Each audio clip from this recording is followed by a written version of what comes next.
नमस्कार प्रेक्षकांनो, स्टार प्रवाहावरील ठरलं तर मग या मालिकेच्या आगामी भागात आपण पाहणार आहोत की डॉक्टर मॅडम आता सांगू लागतात की पूर्णाजींना खूपच मोठा शॉक लागलाय. प्रिया आणि तन्वी दोघी एकच वयाच्या आहेत, त्यामुळे पूर्णाजींना असं वाटतंय की सायलीच त्यांची खरी तन्वी आहे.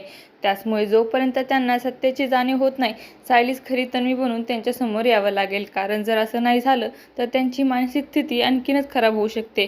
तर सायली म्हणते, जर अशाने पूर्णाजी बरी होणार असणार तर मी तन्वी बनायला तयार आहे. पण खरं सत्य जर कोणालाच माहिती नसतं की सायलीच आपली खरी तन्वी आहे, तर आता नाटक का होईना पण सायली आता खरी तन्वी बनून घरात वावरणार आहे. तर डायनिंग टेबलवर आता पूर्णाजी सगळ्यांना जुन्या गोष्टी पाठवू लागतात. पूर्णाजी आता तन्वीला म्हणते की तुला आठवते का कसं आपण एकाच ताटात जेवायचो, आज सुद्धा आपण एकत्रच जेवूया. त्यानंतर पूर्णाजी सायलीला घास भरू लागतात, तर सायली त्यांना घास भरवते. तर आता हे नाटक का होईना आता सायलीला आता तन्वीचं प्रेम मिळू लागले, असं काही आपल्याला येणाऱ्या भागात पाहायला मिळणार आहे.